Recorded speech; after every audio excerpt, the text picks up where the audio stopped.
Sveiki sugrįžę į mano kanalą. Aš vardu Simas, dar kitaip žinomas Danausi vardu. Ir šį kartą grįžtu su antra dalimi 100 prenumeratorių žaidimo. Ir pagaliau galėsiu pristatyti prizus gyvai, kurie jūsų laukia. Iki žaidimo pabaigos liko tikrai nedaug. Trūksta jau mažiau negu 20 prenumeratorių. Ir taip pat galite rašyti savo ieškomiausius žaidimus, kuriuos norėtumėte išbandyti ir po šituo video, ne tik po ankstesnių, kas reiškia, kad turėsite daugiau galimybių laimėti. Tai kviečiu komentuoti. Gal net kažkokį kitą žaidimą jau atradote, kurio ieškote dar labiau negu praėjusį kartą, ką minėjote. Tai tikrai rašykite, komentuokite, dalinkite su kitais ir surinkus jau 100 prenumeratorių padarysiu paskutinę trečiojo dalį, kurioje paskelbsiu rezultatus šito žaidimo, kuriame bus galima laimėti 5 prizus, kuriuos dabar ir pristatysiu.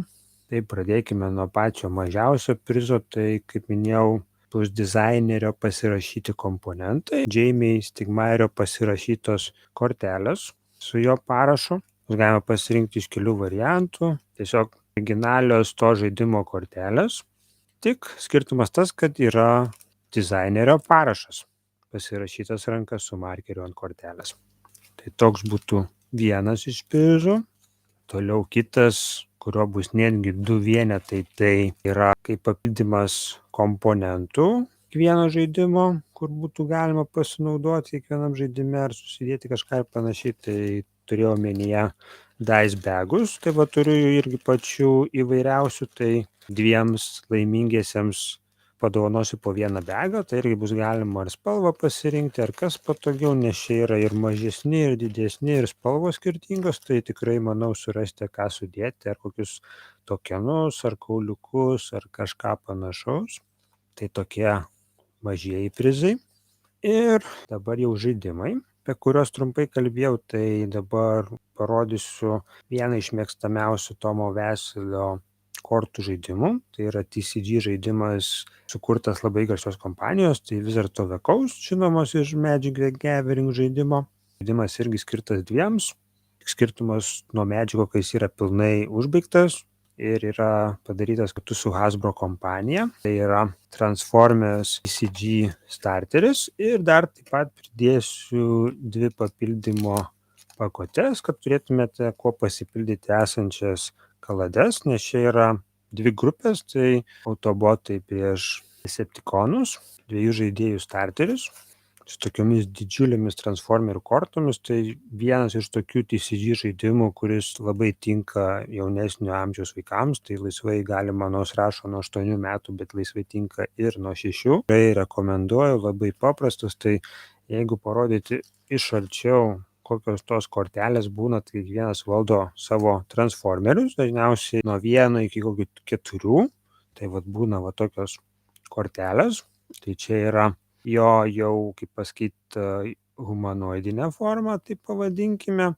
Ir iš ko jis transformuojasi, tai yra iš ten lėktuvo, mašinos ar kažkokio kito įrenginio. Tai čia va, pavyzdžiui, yra lėktuvas, tai skiriasi ir gyvybių skaičius, atakos, gynybos taškai ir panašiai. Ir būna minimalus efektas, irgi reikia pasukti kortelę, kai aktyvuojasi ir panašiai. Ir taip pat yra kortelės kaladės, kurios yra standartinio dydžio, tai jau problemų kažkokių su įmaudėmis tikrai nebus, irgi minimalus efektas. Ir taip pat jas naudosite darydami kombatą, nes priklausomai kokia yra spalva, tai jums prisidės gynybos ar atakos taškai ir panašiai, ir jūsų ataka ar gynyba taps stipresnė. Toks vienas iš mėgstamiausių Tomo Veselį TCG žaidimų. Taip pat, kai žaidimas yra visiškai pabaigtas, tai nesunku rasti visas korteles, jų yra pilna kitų starterių. Tikrai puikus variantas, kurie nori išbandyti TCG žaidimą ir kuriem gal nelabai patinka kokie Pokemonai ar kiti. Tai tikrai rekomenduoju, vienas iš mano mėgstamiausių TCG žaidimų, kurį laimės vienas iš komentavusių. Tai va toks prizas skirtas 2 žaidėjams. Ir galiausiai didysis žaidimas tai yra Deus žaidimas. Jis tau yra įvertintas Seal of Excellence ženklu. Irgi skirtas visai šeimai, nuo 2 iki 4 žaidėjų.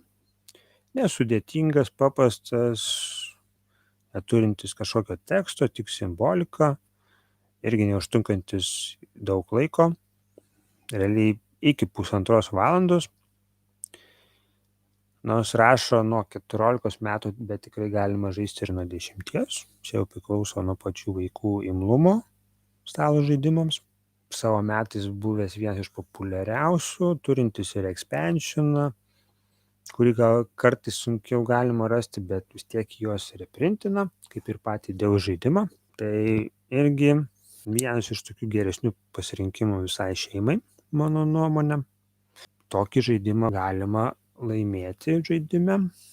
O žaidime, dar kartą priminsiu, užtenka tiesiog pakomentuoti po praėjusiu video ar po šio video ir aišku prenumeruoti kanalą. Tai kai jau surinksime 100 prenumeratų, žaidimas pasibaigs ir trauksime žaidimo laimėtojus. Tai trumpai tiek apie 5 prizus, kurie laukia savo laimėtojų. Ir dar trumpai pranešiu, kad jeigu jau dar nematėte ir negirdėjote, būsiu Lituanikone ir organizuosiu stalo žaidimų zoną, tai tikrai kviečiu eiti, pažaisti ar tiesiog pakalbėti. Bus ir naujų žaidimų, bus ir kortinių žaidimų, bus galima išbandyti ir Disney Lorcaną TCG, ir Star Wars Unlimited TCG, ir naujus stalo žaidimus, apie kuriuos irgi paskelbsiu artimiausiu metu. Tai tikrai lauksiu jūsų visų. Tai galbūt žaidimas netgi iki Lituanikono pasibaigs, matysime.